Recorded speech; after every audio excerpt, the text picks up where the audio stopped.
distinguished guests, the President of the United States, Joe Biden. Hey, buddy.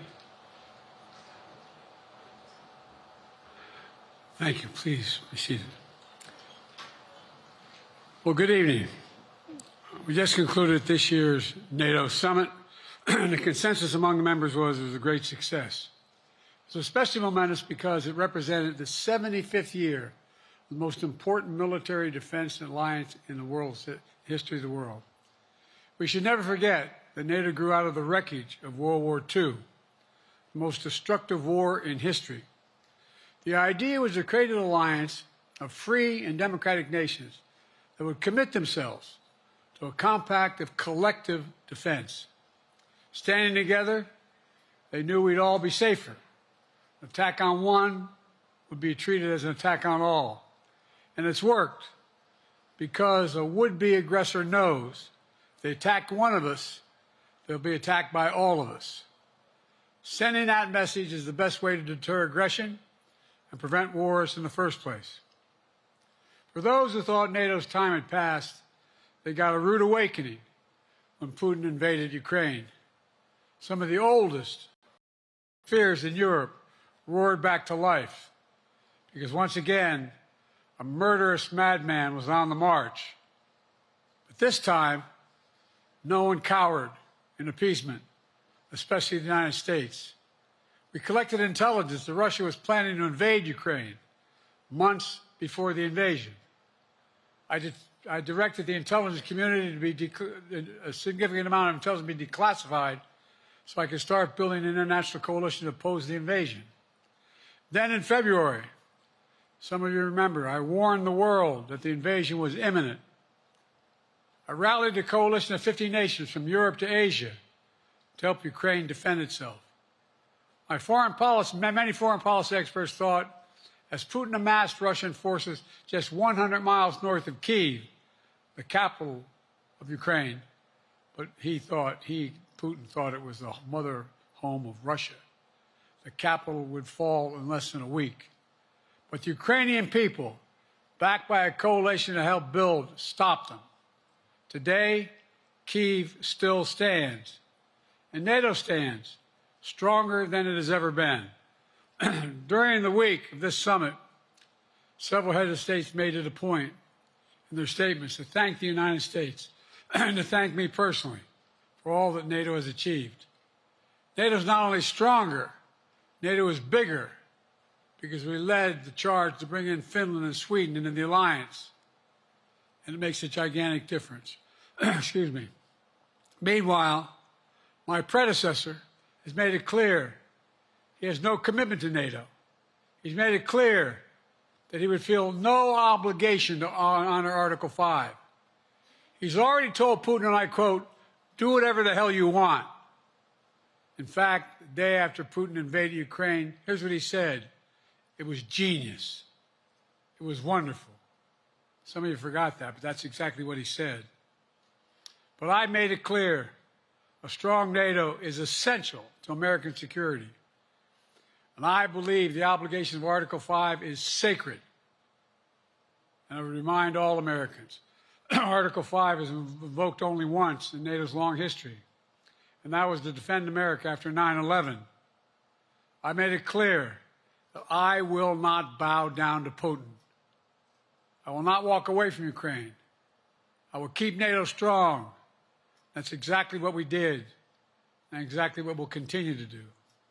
Now, the future of American policy is up to the American people. This is much more than the political question. It's more than that. It's a national security issue. Don't reduce this to the usual testament that people talk about, issues of being a political campaign. It's far too important. It's about the world we live in for decades to come. Every American must ask herself or himself, is the world safer with NATO? Are you safer? Is your family safer? I believe the American people know the answer to all those questions is yes.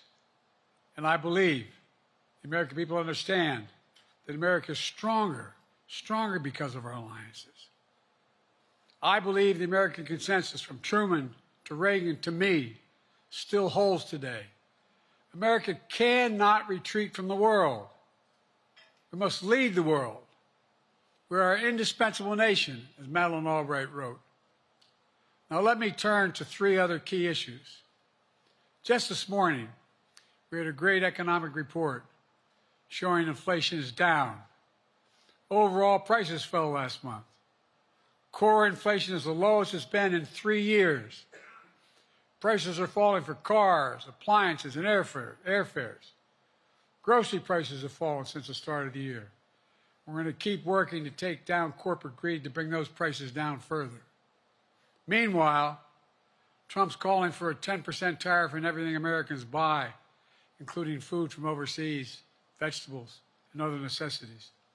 And economists tell us that would cost the average American working family another $2,500 a year. It's a tax of $2,500 a year. Second, our efforts to secure the border, the southern border, is working. After Trump killed the bipartisan effort to secure the border, Republicans and Democrats had worked on, because he thought it would benefit me and make him a loser, Republicans walked away. So I took executive action last month. As a consequence, working with Mexico, border encounters have gone down over 50%. The current level is lower today than when Trump left office. Third, for months, the United States has been working to secure a ceasefire in Gaza, to bring the hostages home, to create a path for peace and stability in the Middle East. 6 weeks ago, I laid out a detailed plan in writing. It was endorsed by the UN Security Council, the G7. That framework is now agreed on by both Israel and Hamas. So I sent my team to the region to hammer out the details. These are difficult, complex issues. There's still gaps to close. We're making progress. And I'm determined to get this deal done and bring an end to this war, which should end now. Let me conclude where I began. We're the United States of America. We are the indispensable nation. Our leadership matters. Our partnerships matter. This moment matters. We must rise to meet it. With that, I'll take your questions. I've been given a list of people to call on here. Reuters, Jeff Mason.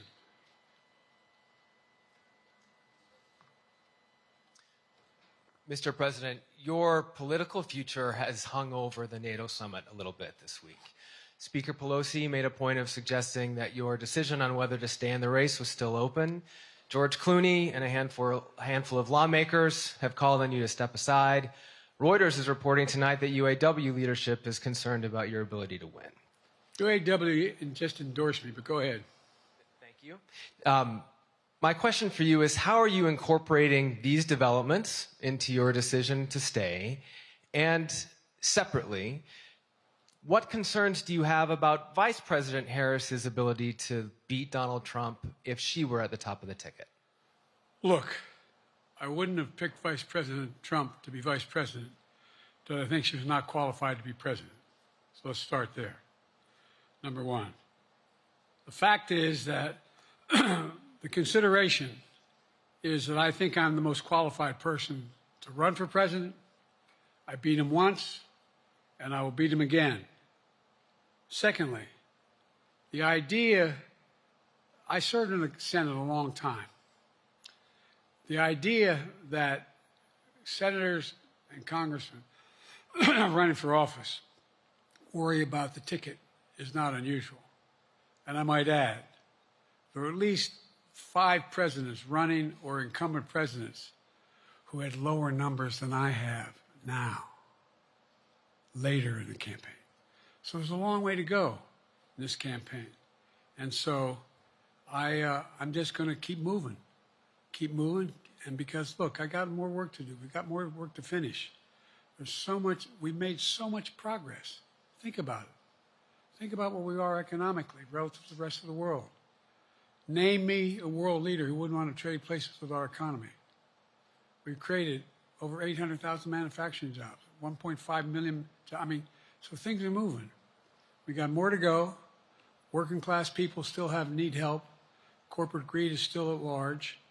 The corporate profits have doubled since the pandemic.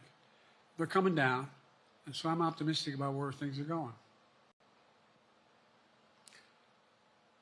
Danny Kemp, AFP. Thanks. Thank you, Mr. President. I wanted to ask you about you mixed up Presidents Zelensky and Putin earlier today. And you now have sort of your key allies, including the British Prime Minister, the President of France, the German Chancellor having to step in and make excuses for you on that. Officials here are saying off the record that your decline has become noticeable. Hasn't this now, frankly, become damaging for America's standing in the world? Thank you. Did you see any damage to our standing in my leading this conference? Have you seen a more successful conference? What do you think? And the Putin piece, I was talking about Putin, and I said, and now, at the very end, I said, Putin. I said, no, I'm sorry, Zelensky. And then I added 5 other names. Look, guys, the idea anybody suggests that we haven't had an incredibly successful conference. How many times did you hear in that conference, I know it sounds too self-serving, but other leaders, heads of state, in thanking me, saying the reason we're together is because of Biden, because Biden did the following. Look, folks, this is, well, anyway, I thought it was the most successful conference I've attended in a long time, and find me a world leader who didn't think it was. Next one, Nancy Cordes, CBS. Thank you, Mr. President. You mentioned other instances in history where presidents have faced a challenge, but what makes this moment in history so unique is that it is not your enemies who are calling on you to stay in the race. It's your friends, supporters, people who think you've done a great job over the past 4 years. Have you spent time thinking about what it would mean for your legacy, which you've worked decades to build, if you stay in the race, despite the concerns that voters say they have, and you lose to someone who you yourself have argued is unfit to return to the Oval Office? Well, look, I'm not in this for my legacy. I'm in this to complete the job I started. As you recall, understandably, many of you and many economists thought my initial initiatives that I put forward, can't do that, it's going to cause inflation, things are going to skyrocket, the debt's going to go up. What are you hearing now from mainstream economists? 16 economic Nobel laureates said I've done a hell of a job. That under my plans so far and what's going to happen in the future if I'm reelected, that things are going to get much better. Our economy is growing. I was determined when I got elected to stop the trickle-down economic theory, that if the wealthy did very well, everybody else would do well. My dad was a well-read, decent guy. I don't remember much trickling down on his kitchen table. Middle-class people and working-class people need help. And so what happened is I decided to was able to implement as president what I believed when I was a senator. And that is that the way to build this economy is from the middle out and the bottom up. That way we grow the economy. And the wealthy still do very well. They do fine. And guess what? Find me an mainstream economist that said we haven't done well. What have we not done that isn't working right now? And so we got more to do, though. We got to finish the job. And by the way, I come from the corporate state of the world. Delaware has more corporations registered in Delaware than every other state in the nation combined. I'm not anti-corporate, but corporate profits have doubled since the pandemic. Doubled. It's time things get back in order a little bit. It's time, for example, if I'm reelected, we're going to make sure that rents are kept at 5% increase, corporate rents for apartments and the like and homes are limited to 5%. We're going to make a lot of changes that I've been talking about because we're going to continue to grow this economy. And by the way, remember how I got so roundly criticized for being so pro-union, not labor, union. Well, guess what? I've been the most pro-union labor president in history. Not a joke. And guess what? We had the Treasury Department do a study. When unions do better, everybody does better. Everybody does better. And we talk about how, for example, remember when we talked about getting the computer chip industry back in the United States? Used to be 40% of the industry. We invented the chip. 40% of the industry was in the United States. And former presidents decided that the best way to do it is find the cheapest labor in the world, send the product over there, and import what the product was.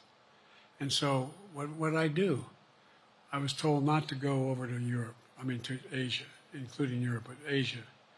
And I remember going to South Korea, convincing them to invest $20 billion in the United States to build computer chip factories. And I asked why when they finally decided to do it. And the answer was because you have the safest economy in the world and you have the best workers in the world.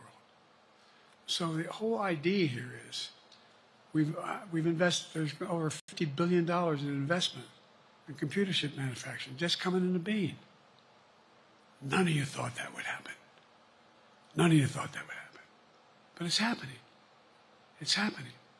And it's going to grow economies all through. And by the way, red states and blue states. Matter of fact, there's as much in red states as in blue states. I've made no distinction. So my generic point is that the idea that we can't continue to build and grow the economy, make it fairer. And like I said, from my standpoint, when the middle class does well, that's when the whole economy grows. The poor have a shot, the wealthy do well, but the wealthy got to start paying their taxes. As a follow-up, sir, you mentioned that your Vice President Kamala Harris would be ready to serve on day one. Can you elaborate on that? What is it about her attributes and her accomplishments over the last 4 years that make her ready to serve on day one if necessary? First of all, the way she's handled the issue of freedom of women's bodies to have control over their bodies. Secondly, her ability to handle almost any issue on the board.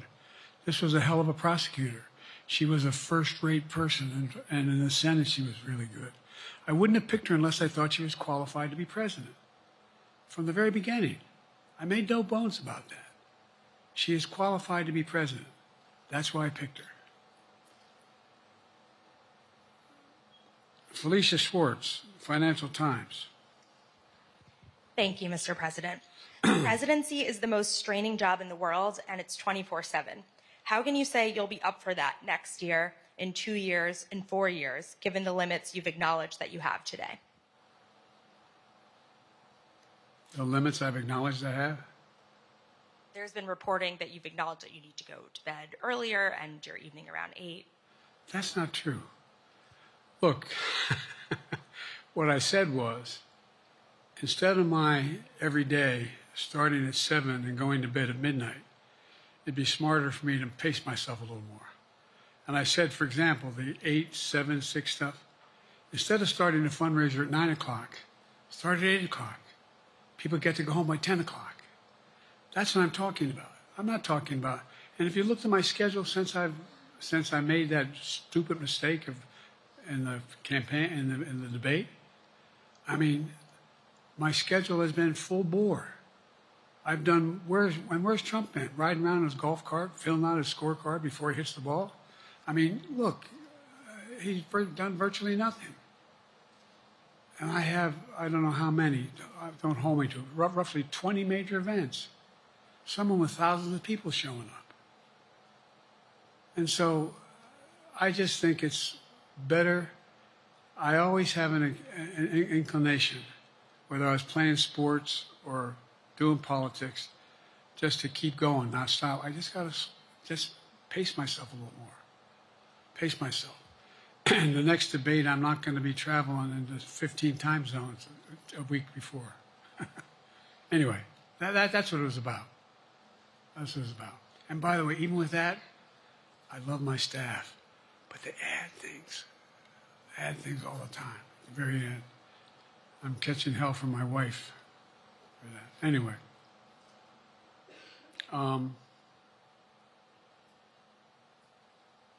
I'm sorry, Zeke Miller, Associated Press. Thank you, Mr. President. Two questions for you. First, on the NATO summit, President Zelensky, in your meeting with him, he pressed you to lift your limitations on the Ukrainians, saying that, in his public remarks afterwards, saying that Ukraine cannot win the war unless those limitations are lifted. Are you reconsidering your position on that? And then secondly, following up on Felicia's question there, leaders of your own party have said that they're not worried about that debate. They're worried about the next bad night and the bad night after that. How can you reassure the American people that you are up to the task and that there won't be more bad nights at a debate stage or somewhere else? First thing about Zelensky asking for the ability to strike deep into Russia. We've allowed Zelensky to use American weapons in the near term, in the near or abroad, into Russia. Whether or not he should be attacked. For example, should Zelensky, he's not. If he had the capacity to strike Moscow, strike the Kremlin, would that make sense? It wouldn't. The question is, what's the best use of the weaponry he has, the weaponry we're getting to him? I've gotten him more long-range capacity, as well as defensive capacity. And so our military is where I'm following the advice of my commander-in-chief, the chief of staff of the military, as well as the Secretary of Defense and our intelligence people. And we're making a day-to-day basis on what they should and shouldn't go, how far they should go in. That's a logical thing to do. Second question related to Bad nights, sir. How can you reassure the American people that you won't have more bad nights, whether they be on a debate stage or it's a matter of foreign policy? Well, I tell you what, the best way to assure them is the way I assure myself. And that is, am I getting the job done? Can you name me somebody who's got more major piece of legislation passed in 3.5 years? I created 2,000 jobs just last week.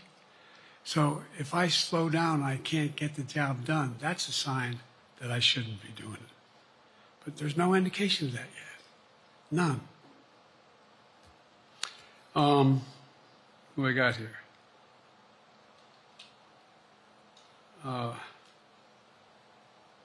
Merrick, Pulaski Radio.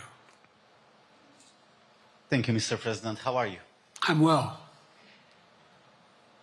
The elections in the US have consequences around the world.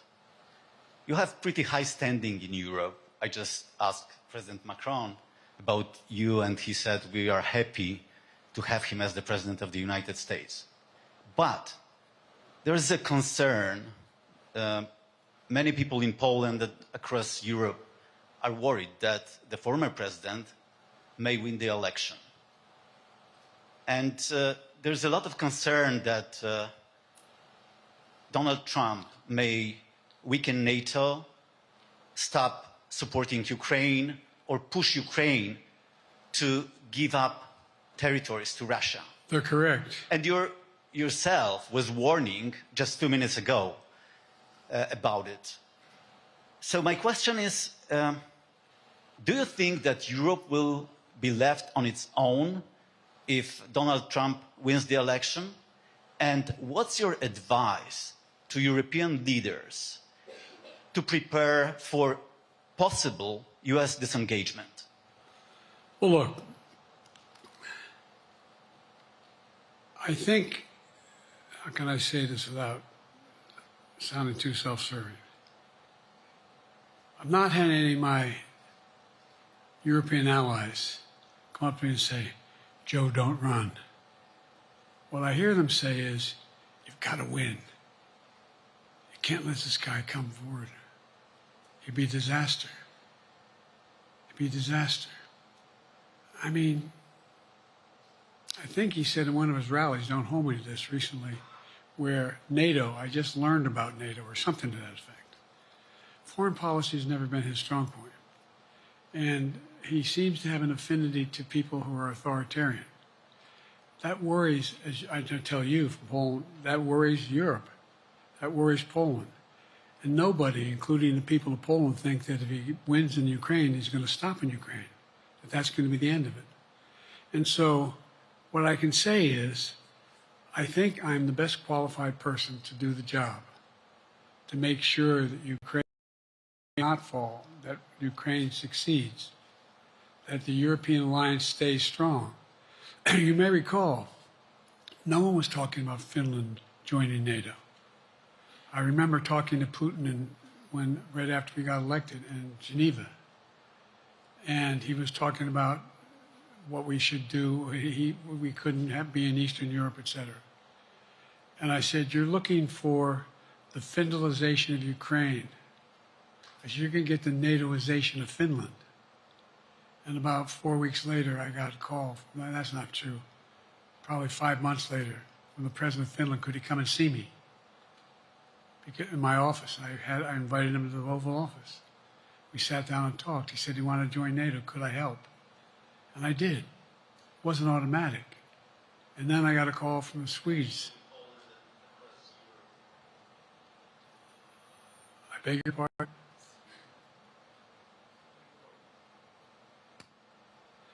And so Finland joined NATO. 800-mile border is a significant. And they were already allies, but they weren't part of NATO. And you heard, I think you heard, maybe, I can't recall what he said in public in our closed meeting, but he wouldn't mind it being repeated. He said, we decided in Finland, the people of Finland decided they had to be part of NATO. It was in our interest because of the joint ability to be together, to dissuade any attack on Finland. And the same thing with Sweden. It took a lot of selling to some folks, particularly in Turkey and other places, to agree to the expansion. But it expanded.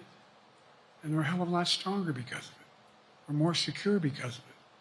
And by the way, I was able to get 50 other nations, 50, to support Ukraine. 50. We were able to bring about a coalition of Europe and Asia, Japan and South Korea. I just we talked about AUKUS, and we talked about the relationship between Australia, New Zealand, Japan, South Korea, the United States. We're making the world safer and stronger because we have to deal with the new arrangement that exists in the world. The Cold War is over. The post-war era is over. What is going to replace it? And I respectfully suggest I have a pretty good idea what that should be. I've convinced a lot of people to follow it. And we're just going to get stronger. David Sanger. Where's it? Be nice, David. Mr. President, the NATO declaration that was issued yesterday was very notable because it described China as a decisive enabler of the war in Ukraine for its provision of critical goods to the Russians. That's part of a broader partnership that seems to have cemented in place in the past 2 or 3 years. I think one that you were a little bit doubtful of when we asked you about it some time ago. So I'd be interested to know whether you have a strategy now of trying to interrupt the partnership between China and Russia, and whether or not in a second term you would pursue that, if you could describe that strategy to us. And along the way, could you also tell us whether you think, just to follow up on Felicia's question, that if you were in a room with Vladimir Putin again, the way you were 3 years ago, or with President Xi, that a few years from now you will be able to go negotiate with them, handle them one-on-one?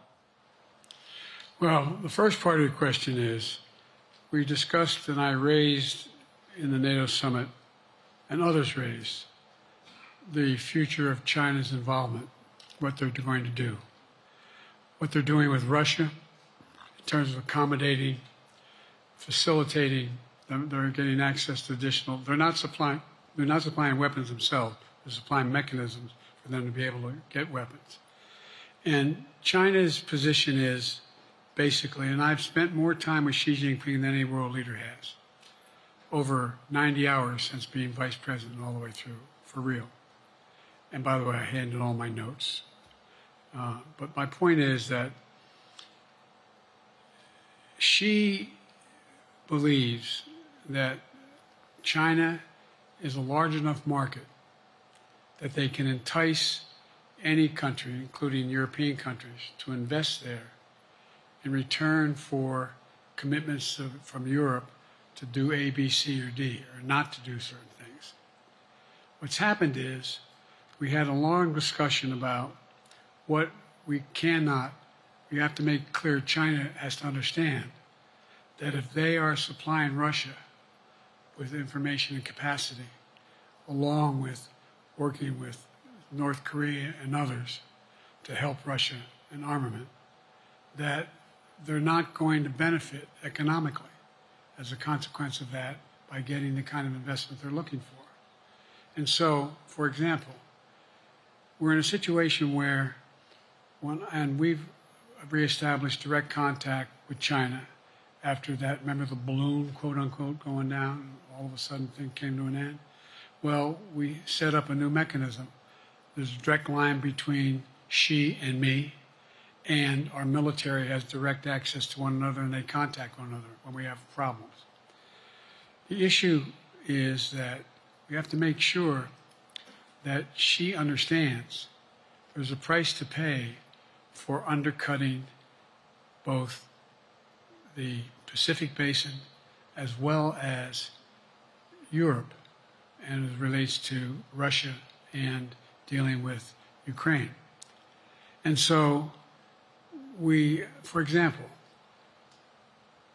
if you want to invest in China, as you know this area really well. If you want to invest in China, you have to have a 51% Chinese owner. You have to make sure that you do by their rules, and you don't have the authority, and you have to provide all access to all the data and information you have.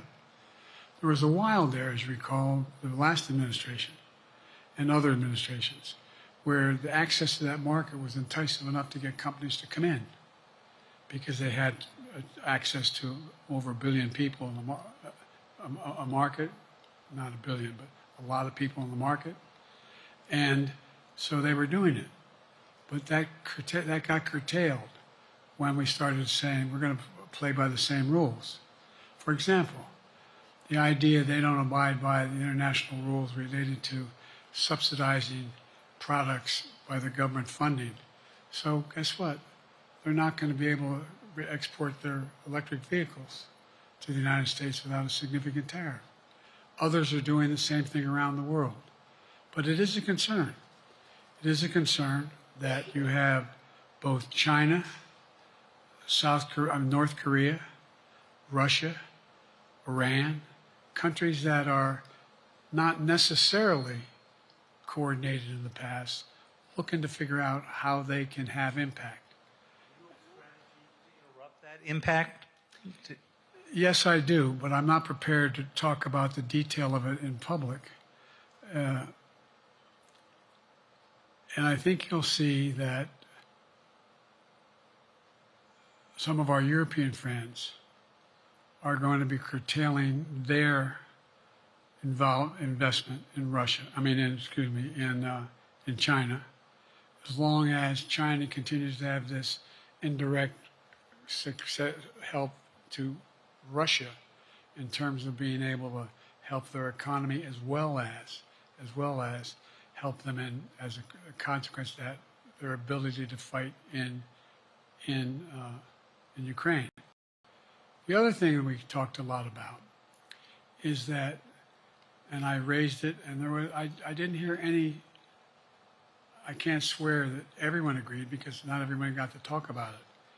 But we need a new industrial policy in the West. For example, we talked about how both the EU as well as NATO has to be able to begin to build their own munition capacity, has to be able to generate their own capacity to provide for weapons and the ability to, it came as a surprise to some of us how we had fallen behind in the West in terms of the ability to construct new material, new weaponry, new everything from vehicles to weapon systems.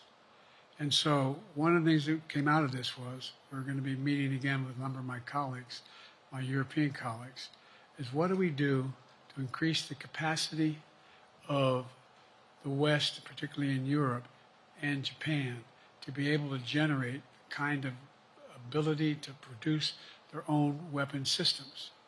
Not just for themselves, but to be able to generate that. It's the same, it's what Russia's trying to figure out. They went to China and they didn't get the weapons, but then they went to North Korea.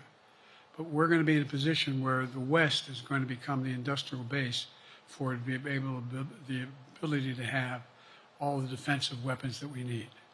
That was a discussion as well. I'm not sure you answered on whether you would be ready to go deal with Putin and Xi 2 or 3 years from now. I'm ready to deal with them now and 3 years from now. Look,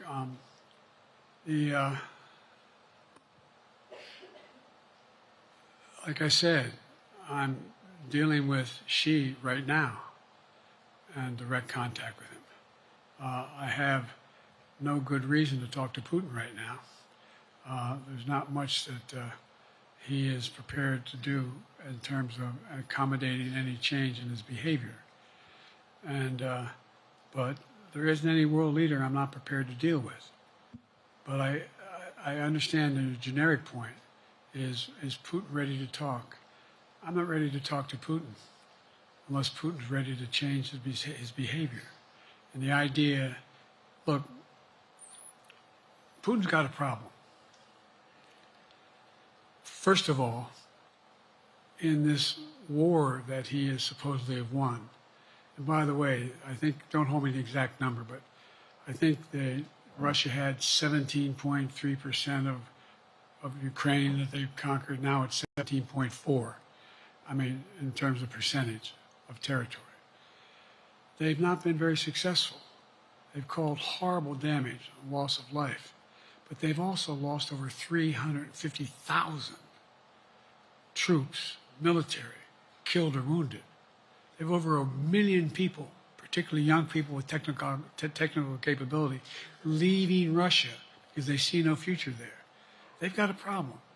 But what they do have control of is they are very good at controlling and running the public outcry that relates to how they use mechanisms to communicate with people. They lie like hell to the constituencies. They lie like hell about what's going on. And so the idea that we're going to be able to fundamentally change Russia in the near term is not likely. But one thing for certain, if we allow Russia to succeed in Ukraine, they're not stopping in Ukraine. I recommend, I know you know this because you've written about it, read Putin's speech after they moved in, what it was all about in Kyiv. It wasn't about just, anyway, read what his objective is. And anyway, but so I think that I'm prepared to talk to any leader who wants to talk, including if Putin called me and wanted to talk. Last time I talked to Putin was trying to get him to work on an arms control agreement related to nuclear weapons in space. That didn't go very far. So my point is, I'm prepared to talk to anybody, but I don't see any inclination. There is an inclination on the part of the Chinese to keep in contact with me because they're not sure where this all goes. And look what's happened in Asia. We have strengthened the Asian Pacific area more than anyone else has. We just put together with, today I brought on, I asked our NATO allies that we bring on a group from the South Pacific, Australia, New Zealand, Japan, Australia. I already mentioned Australia. And I met twice now, I think, with the 14 leaders of the Pacific Island nations. And we've slowed down what's going on there. We've slowed down China's reach. But there's a lot of work to do. This is a moving target, and I don't take it lightly. Sam from NPR. Thank you, Mr. President. Asma Khalid with NPR. I have two questions. Earlier, you spoke about the ceasefire plan between Israel and Hamas. We're now looking at 10 months of war, and I'm curious if there's anything that you feel personally you wish you would have done differently over the course of the war. And then secondly, if I may, I wanted to ask you about your presidential campaign. I remember covering your campaign in 2020, and there was a moment where you referred to yourself as a, quote, bridge candidacy, a transition to a younger generation of leaders. I want to understand what changed. Two things. Let's go back to when you talked about would I have changed anything that's happening with Israel and the Palestinians and the Palestinian movement. The answer is, as you recall, from the very beginning, I went to Israel, but I also got immediate contact with al-Sisi in Egypt. I met with the King of Jordan. I met with most of the Arab leaders to try to get a consensus going as to what had to be done to deal with getting more aid and food and medicine into and we pushed it really hard. And Israel occasionally was less than cooperative, number one. The Israeli War Cabinet, I've been dealing with Israel since Golda Meir. Some of the reporters around here cover me all the time have heard me say this. The first time I met with Golda Meir, I sat across from her at her desk, and her assistant was Rabin sitting next to me. That's how far back I go. I know Israel well, and I support Israel.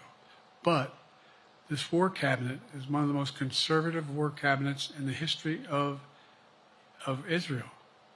And there's no ultimate answer other than a two-state solution here. And so what was able to be done in terms of the plan I put together was it would be a process for a two-state solution.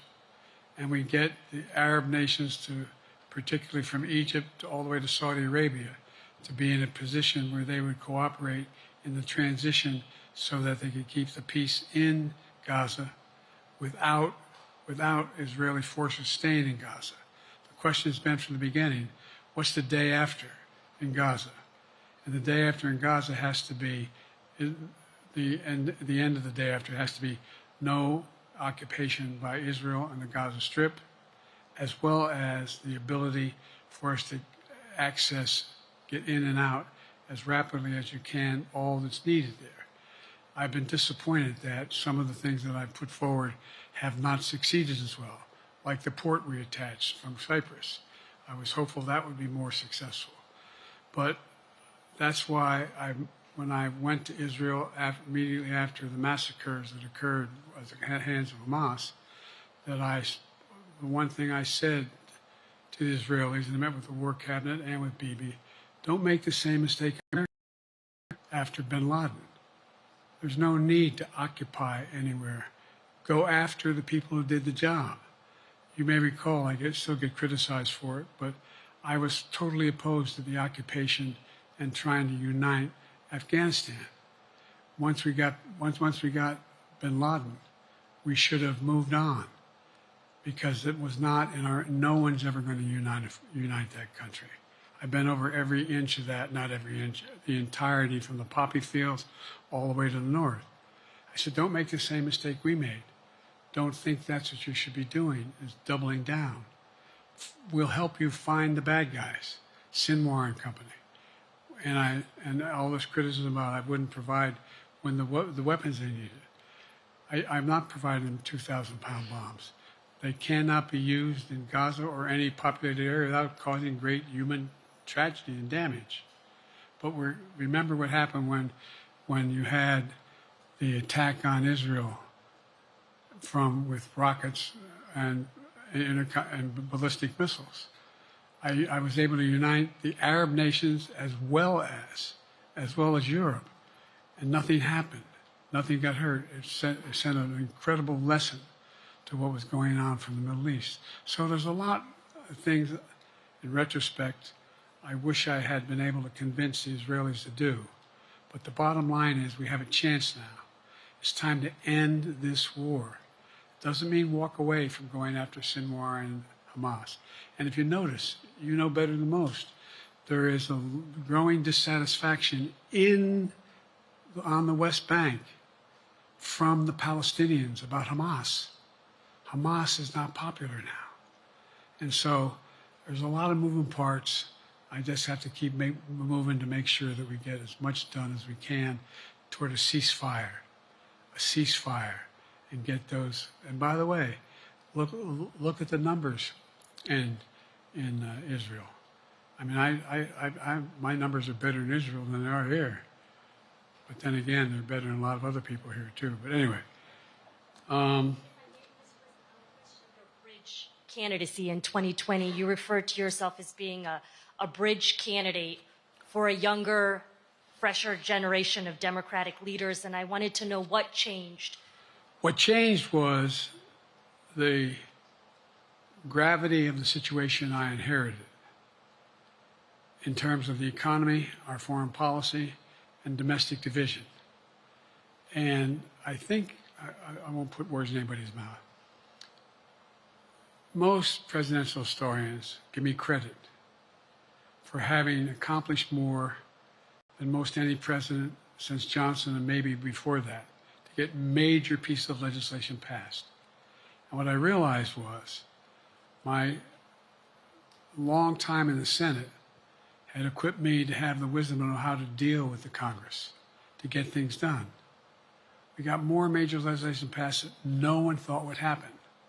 And I want to finish it, to get that finished. If tomorrow, if we had a circumstance where there was a lineup and I hadn't inherited what I did and we just moved things along, anyway, it's going to change. Last question. Haley Bull, Scripps. Or no, Josh Weingrove, I'm sorry, was the next one. I'll do two more questions. Thank you, Mr. President. Many of your colleagues, Democrats on the Hill, are watching tonight as they say about your candidacy. I'm wondering how you're thinking of this right now. It seems like your answer is clear, but they're watching how things go tonight, tomorrow in Michigan, next week in Texas and Nevada.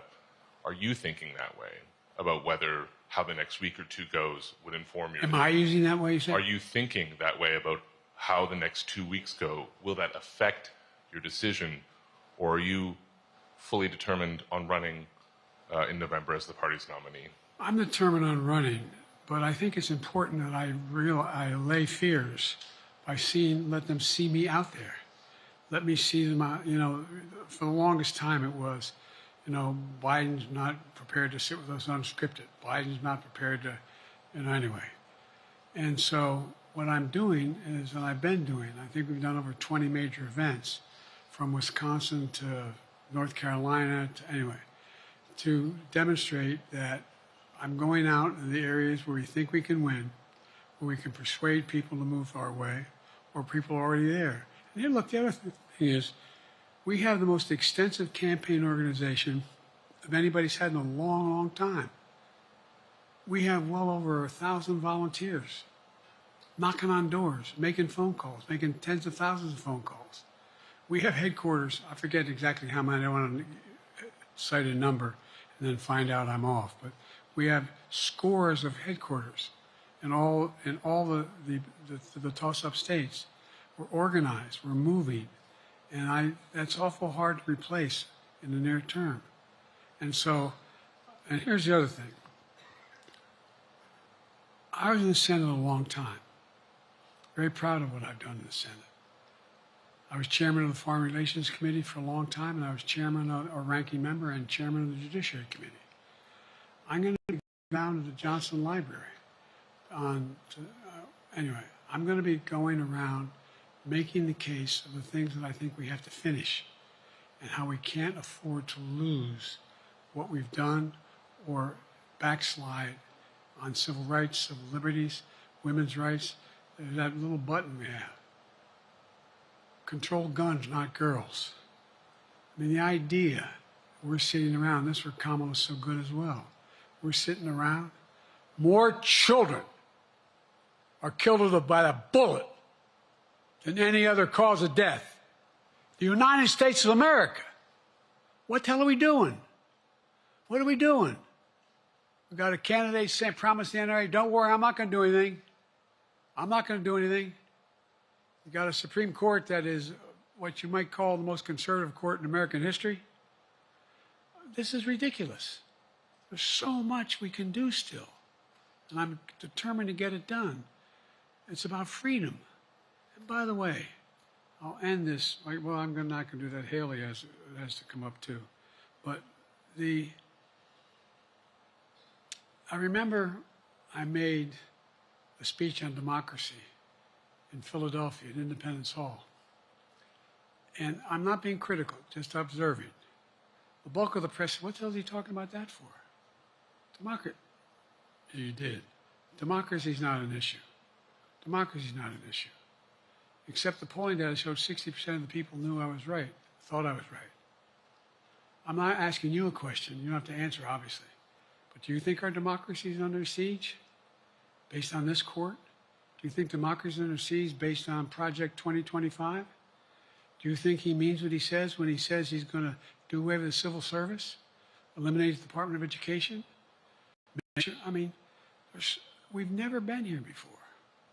And that's the other reason why you say, hand off to another generation. I've got to finish this job. I've got to finish this job because there's so much at stake. We've had some discussions over the past few days with your press secretary about the question of health exams. And you said you take a cognitive test every day in this job. Are you open to taking another physical or test before the election? Governor Whitmer of Michigan, for instance, said it wouldn't hurt to take a test. Well, look, two things. One, I've taken 3 significant and intense neurological exams by a neurologist. In each case, as recently as February. And they say I'm in good shape, okay? Although I do have a little problem with my left foot because it's not as sensitive because I broke my foot and didn't wear the boot. But I'm good. I'm tested every single day about my neurological capacity to do decisions I make every day. You talk to my staff, all of you talk to my staff. Sometimes my staff talks a lot. But the fact of the matter is, I don't think you have them telling you that all the major ideas we've undertaken haven't been in part initiated by me. I remember when the staff and I said, I'm going to go to South Korea, we're going to get the chip. What are you doing? I'm going to get Japan and Korea back together again after essentially having hostilities toward one another since the end of World War II. I'm going to move and see that we can expand. You know, the only thing age does is help you with it, creates a little bit of wisdom if you pay attention. And so the point I'm making is, I think it's important that if the neurologist tells me he thinks I need another exam, and by the way, I've laid every bit of the record out. Hadn't hidden a thing. You ought to ask Trump for his, okay? I laid it all out. And every single day I'm surrounded by good docs. If they think there's a problem, I promise you, or even if they don't think it's a problem, they think I should have a neurological exam again, I'll do it. But no one's suggesting that to me now. And I'll ask you another question. No matter what I did, no one's going to be satisfied. Did you have 7 docs? Did you have 2? Who'd you have? Did you do this? How many times did you? So I am not opposed if my doctors tell me I should have another neurological exam. I'll do it.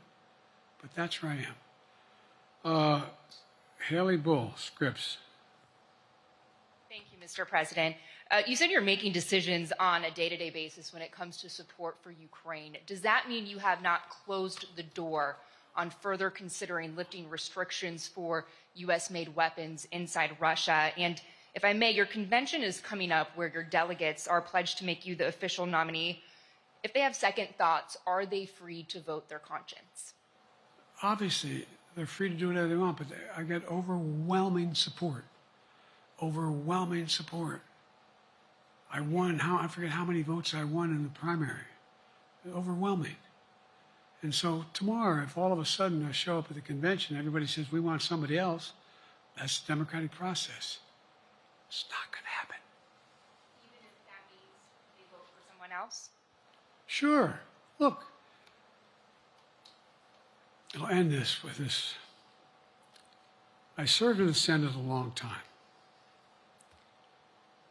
I understand the impetus of candidates running for local office and whether they think the topic can help them or not.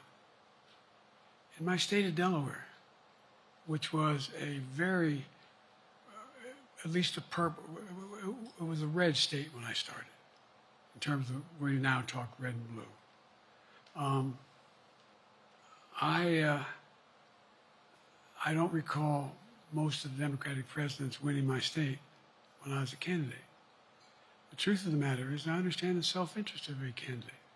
If they think that, running with Biden at the top is going to hurt them, then they're going to run away. I get it. But so far, go and look at the polling data in their states. Look at the in-depth, and by the way, I think you'd all acknowledge, and you're all experts. I'm not being solicitous about the president. You're experts on this stuff. How accurate does anybody think the polls are these days? I can give you a series of polls where you have likely voters, me versus Trump, where I win all the time. When the unlikely voters vote, he wins sometimes. The bottom line is all the polling data right now, which I think is premature because the campaign really hasn't even started. I mean, it hadn't started in earnest yet. Most of the time, it doesn't start till after September, after Labor Day. So a lot can happen. But I think I'm the best I believe I'm the best qualified to govern. And I think I'm the best qualified to win. But there are other people who could beat Trump too. But it's awful start from scratch. And, we talk about, money raised. We're not doing bad. We got about $220 million in the bank. We're doing well. So with that, you have any want to follow up on any of that you just asked me? Yes. You earlier explained confidence in your vice president. Yes. If your team came back and showed you data that she would fare better against former President Donald Trump, would you reconsider your decision to stay in the race? No, unless they came back and said, there's no way you can win. Me. No one's saying that. No poll says that. Okay. Thanks. This ends tonight's press conference. Thanks, everybody.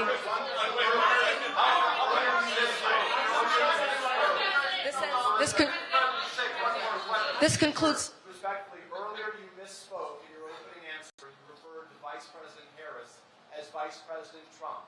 Right now, Donald Trump is using that to mock your age and your memory. How do you combat that criticism from tonight? Listen to him.